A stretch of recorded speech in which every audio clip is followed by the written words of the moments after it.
Good evening, I'm Dennis Ward. Welcome to APTN National News. Jasper National Park and the town site of Jasper in Alberta have been evacuated due to wildfires. Alberta now has 170 active wildfires, with 50 classified as out of control. APTN's Chris Stewart has more. With temperatures reaching into the high 30s recently in many parts of Alberta, the second most visited national park in Canada was evacuated last night. Jasper National Park and town have been declared a state of emergency with a wildfire that is 12 kilometers south of the town. Traffic was slow as evacuees tried to leave, having to take detours with the main highway closed. Evacuation centers have been set up in Grand Prairie and Calgary. And in northern Alberta, the Little Red River Cree Nation was fully evacuated on Saturday. Previously, only a part of the community had been evacuated. Now, over 7,000 residents have been displaced there. Wayne Whitehead and his family left on July 10th. He's now in Edmonton. It was just pitch black, just from like the cloud or smoke cover. Yeah, it was like an apocalypse or something. Like, it was an eerie feeling. The Little Red River Cree Nation chief says it's up to how the wind blows whether his community can avoid a repeat of last year when 300 structures were lost to fire. The next 48 hours is our most critical point in terms of this fire, because there's the wind variability is going to be through the roof. There are now over 17,000 people that have been evacuated from their homes across Alberta. Chris Stewart, APTN National News, Edmonton. The Assembly of Manitoba Chiefs are holding their annual General Assembly this week on the Wayway-Sikapo Urban Reserve just outside of Brandon. The Grand Chief and AFN Regional Chief positions are up for election this year. There's talk of the Sioux Valley Dakota Nation rejoining the Assembly, and the Shoal Lake 40 First Nation, which is part of Treaty 3 in Ontario, is making a bid to join the AMC. On July 24th, the Assembly will decide who its Grand Chief will be. They will also vote on who represents them at the AFN. Kathy Merrick is looking to keep her seat as Grand Chief. The other two in the race are George Kemp of Barons River and Daryl Shorting of Little Saskatchewan. Meanwhile, the AFN regional seat has been vacant since Cindy Woodhouse-Nepenak moved to National Chief. Families of the victims of the late serial killer Robert Pickton are once again left disappointed in their fight for justice for their loved ones. A BC judge is denying their ability to intervene on the RCMP applying to destroy evidence collected during their investigation. APTN's Tina House has more. It was at this press conference held by Justice for Girls that lawyer Sue Brown informed the public that the RCMP in BC had applied to get permission to destroy evidence collected in the Pickton investigation. This latest step by the RCMP to seek disposal of all exhibits, a mere 20 years after the investigation on the farm began, sends the message that the missing and murdered women's cases are closed, despite the majority of them being unsolved. Let's be clear. Not only is this an affront to justice and a devastating blow to the families of these women, allowing those who disappear and murder women and girls to do so with impunity is a human rights violation. Dr. Sasha Reed has assembled the world's largest database on serial killers and has studied the Pickton investigation. Through our investigations, we have uncovered the fact that this is not a complete case. This is, as far as I'm concerned, an open and ongoing investigation that requires thorough, adequate, and complete investigation. If we fail to stop these applications to dispose of evidence, we essentially vitiate any chance of bringing additional perpetrators to justice. And now, 6 months after that press conference and numerous court hearings for the families to get permission to intervene on the destruction of evidence, a Supreme Court judge in BC has denied standing to the families in this matter. For family member Lorelei Williams, whose cousin Tanya Holick's DNA was found on the farm, it's another roadblock in her long wait for justice. What would I say to the judge? I would say, what if this was your daughter? What if this was your sister, cousin, family member, close friend? What would you want for your family member? What would you want for this person? Because it's not just me, it's so many families across the country who have to deal with this, and they are sending a horrible message to predators out there that they can get away with murder. To me, this sends the message that space in RCMP buildings is worth more than answers and justice for the horrific atrocities that took place. Sue Brown and Lorelei Williams, along with other family members, say their fight is far from over and will continue to lobby for those lost voices to be heard. Tina House, APTN National News, Vancouver. A First Nation in northern Manitoba says a federal funding shortfall is creating hardship at its personal care home. APTN's Fraser Needham has that story. The Nissi-Chow-Asik Cree Nation is located in a remote part of the province, about 700 kilometers northwest of Winnipeg.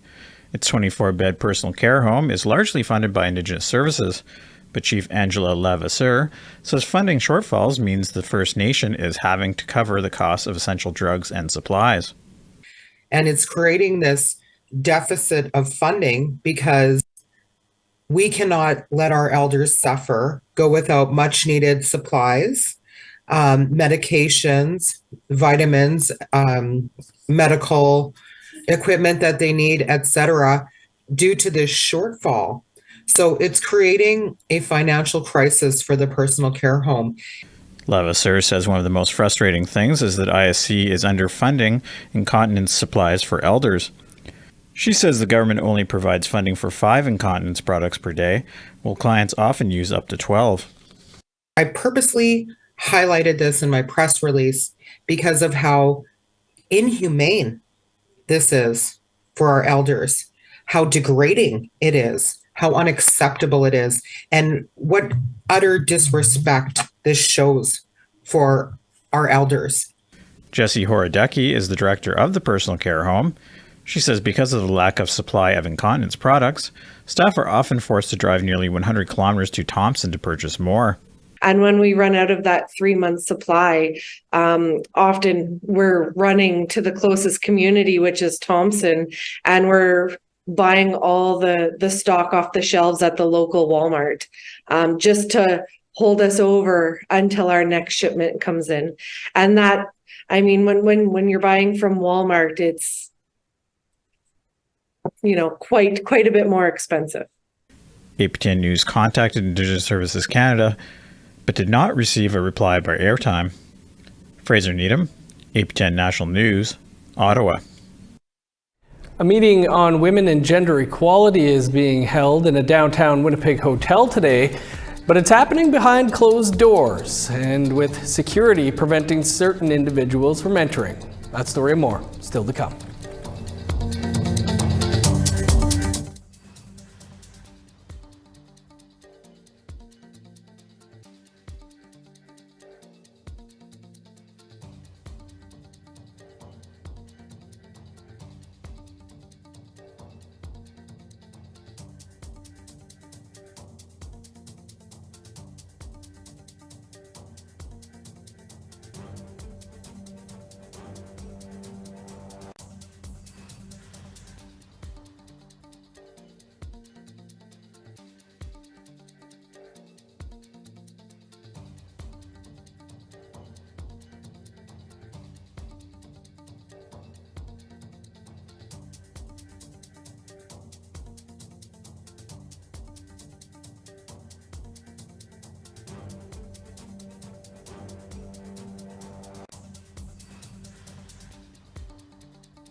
Welcome back. As the Government of Canada enters the second year of its 10-year National Action Plan to end gender-based violence, it was announced Monday that they and the Manitoba government will provide more than $6 million each to 19 community initiatives across the province to address the issue. Gender-based violence is abuse meant to harm, control, or otherwise hurt someone based on their gender. Indigenous women are most at risk. Women and Gender Equality Canada created separate agreements with every province and territory to address the needs of their residents. Half of each province and territory's funding must focus on preventing gender-based violence, not just addressing it after it happens. Federal Minister for Women and Gender Equality, Marcy Ian, says more men and boys need to be engaged in bringing gender-based violence to an end. Gender-based violence is one of the most pervasive, deadly, deeply rooted human rights violations of our time. It disproportionately impacts women and girls, certain populations that are at risk of GBV, of course, include Indigenous women and girls, just under 5% of the population, but 21%, because I need to add that percent, 21% of those impacted by gender-based violence, intimate partner violence. Well, today, Minister Ian co-hosted an event with Manitoba's Minister of Families, Nahanni Fontaine.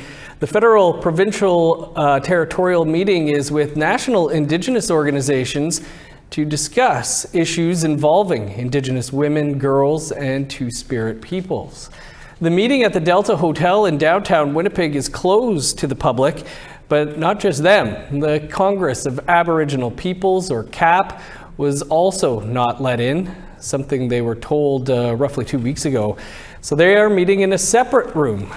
Charlene Lavallee is the president of the Association of Métis, Non- and Status Indians of Saskatchewan, one of several organizations who make up CAP. She says her group has been part of these meetings for 25 years. And after speaking with Minister Marcy Ian last night, she thought CAP would get in today. Inclusion is the best practice because no one organization or person, we can't take care of everybody, and everybody needs to be included.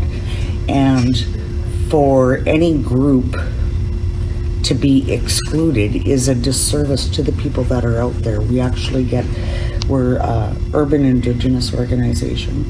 We get a lot of people coming in, inquiring and looking for help that a lot of the organizations don't connect with. A Manitoba ministerial spokesperson referred questions about invitations to the gathering to the federal government. A statement from Minister Ian's office says she met with representatives from the Congress of Aboriginal Peoples yesterday to discuss emerging issues, and says Women and Gender Equality Canada has a long-standing relationship and continues to work with the Congress of Aboriginal Peoples and other Indigenous partners. The Ontario Native Women's Association recently released a new report titled Beyond the Inquiry. The report marks the 5th anniversary of the release of the final report of the National Inquiry. It also acknowledges violence against Indigenous women has only gotten worse in recent years. I recently sat down with Ontario Native Women's Association President Cora Maguire-Surratt. Cora, great to have you with us. ONWA recently released the report Beyond the Inquiry. How do you reflect on 5 years after the release of the National Inquiry's final report? I think my reflection is, I think when we continue to look at what's happening in our communities and recognizing that, Indigenous women are still not safe in our communities. And it's apparent by looking at, the statistics is telling a story, but also when you listen to the crises that's happening in our communities, for everything from, mental health and addiction crisis to the violence that continues to increase. We know that violence against Indigenous women has been a crisis for decades now. And this ongoing violence continues because of the lack of inaction from governments across the board. And so I think that's really, was the foundation of why we wanted to write this report, to showcase the work that's happening in communities, the work that, Indigenous women continue to do without, long-term core sustainable funding, and to continue to bring awareness to this issue. Yeah, the report mentions that Indigenous women are still not safe, and for sure in Ontario and Manitoba, for sure, when you look at the numbers, things are worse. What do you think is behind that? It's systemic, right? When looking at, the violence, it's, there's no investments into Indigenous women safety, into our healing. When you look at, the federal budget, we see Indigenous women only mentioned twice within the budget, and it's, the investments are going to, to recover the bodies from the landfill, and the investments into the red dress alert. And so the investments that we're making is only either once we've died or, been murdered, or to recover our remains. And so we really have to start to look at, the prioritization of investing into Indigenous women's safety, into Indigenous women's well-being. There is no upstream investments happening with Indigenous women here in Canada comprehensively, and that's what we need to see. Yeah, I guess you're kind of touching on it, but what do you think are some of the things to reverse this trend of disproportionate rates of violence against Indigenous women? Indigenous women, they have the solutions in communities, and we need to invest into their leadership. And, we're looking at some of the barriers that we're continuing to see here in Canada. One of them is the nation-to-nation distinction-based policy to Indigenous relations. This is currently excluding Indigenous women and our organizations as legitimate partners in decision-making that impacts our lives. And so not only does this violate our rights under UNDRIP and under Canada's obligations under CEDA, that fails to recognize where the majority of Indigenous people live in urban Indigenous communities, it's dividing our communities. And we need to be able to look at adequate investments into Indigenous women's safety, into our healing. Where's the investments into preventing the deaths? That needs to be the measurement of the outcome that we need to be seeking here in Canada, is not only looking at how the systems, whether it be the policing system, justice system, and looking at solving the cases, that's, we need to have a better outcome than just solving cases. We need to see an outcome of improving the quality of life for Indigenous women. Currently here in Canada, Indigenous people, have a 10-year less life expectancy than the rest of the population, and that's just not acceptable in a first world country like Canada. And we need to continue to look at, where are those upstream investments? Where's the investments into Indigenous women's education, into the services that they need and that they're demanding, investments into their leadership. Currently we're investing into Indigenous women to remain the highest population in the federal inmate population. We're currently over 50% of the federal inmate population. So we are investing into Indigenous women, but into the wrong things. That's, to house an Indigenous woman within the penitentiary, you're looking at, I would have to guess, probably around $300,000 a year. That's probably not even including the cost of child welfare investments. And so we really have to look at prevention-based investments. And that's why we really wanted to write this report, was to recognize not only there's been such slow progress for action, but recognize that Indigenous women continue to be creative and innovative, and they're doing work all across our communities through this project-based fundings, but our lives are not projects. We need to have core sustainable investments, and we need it now. Cora, we'll have to leave it there, but great to hear from you. Oh, thank you. Time for one last break, but stick around. We have one woman's unbelievable account of surviving a bear attack still to come.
Welcome back. Time now for our photo of the day.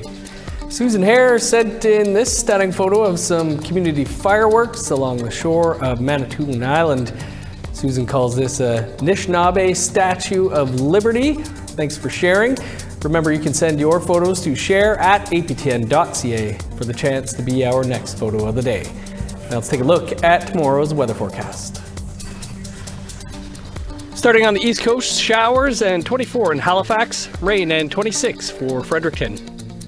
23 in Kuujjuaq, sun's out and 20 for Nain. 27 in Montreal, 19 with showers in Val-d'Or.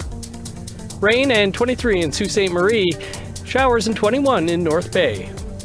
22 in Thunder Bay, a sunny 24 for a high in Sioux Lookout. 26 under the sun for God's Lake and Norway House. Showers and 26 in Winnipeg, sunny and 28 in Barons River. 34 in Regina, 36 in Swift Current. Smoky and 25 in Buffalo Narrows, showers and 26 for La Ronge. In northern Alberta, smoky and 23 in Fort Chip, showers and 25 in Fort McMurray. 21 in Edmonton, sunny and 33 in Calgary. 22 in Vancouver and Victoria, rain and 28 in Kamloops. 16 with showers in Prince George, 17 in Smithers. 28 in Old Crow, rain and 19 for Whitehorse. Cloudy and 18 in Yellowknife, 24 in Norman Wells. 12 in Sax Harbor, 24 in Paulatuck. 14 with rain in Chesterfield and Baker Lake. 2 in Resolute, 4 in Arctic Bay. A Yukon woman is sharing her story of survival after she was attacked by a grizzly bear near the town of Haines Junction. Jordan Hasselbeck has the details on how she managed to escape with her life. On June 30th, Vanessa Chaput was out for a run along this trail near the village of Haines Junction when she came across a group of 3 grizzly bears. I was right beside them, and it was too close. There was no way that I was able Chaput, to, who is Casca, says she spent a lot of time in bear country and knows what to do during an encounter. I have a really good respect for them, just because growing up with my dad and everything and going hunting,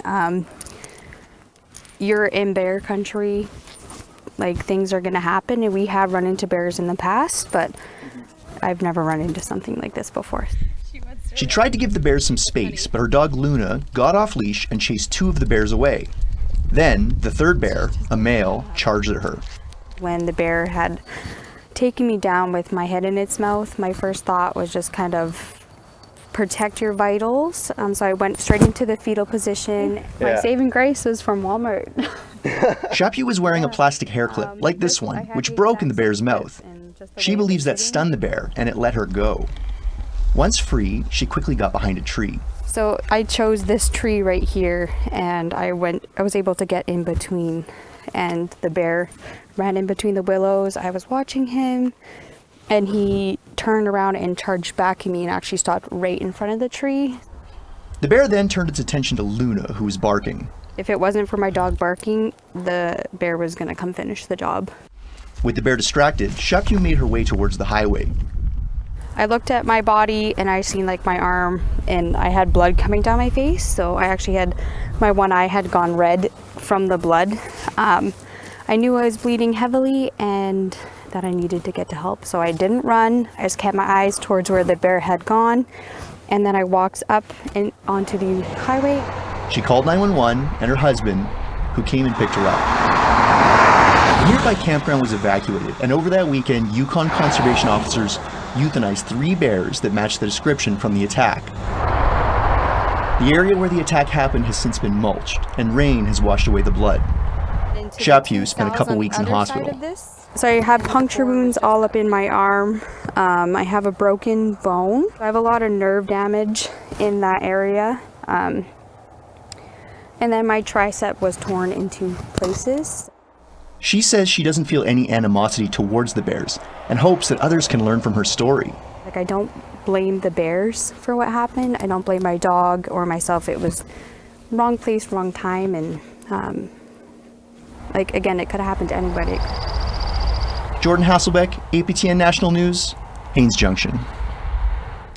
Wild story. Thanks for sharing with us, Vanessa. That's all the time we have for your APTN National News for this Tuesday. For more on anything you've seen here, plus much more, visit our website, aptnnews.ca. I'm Dennis Ward, Marcy McGuitch. Thanks for being with us. Stick around for an encore presentation of Face to Face. That's next. Have a great night.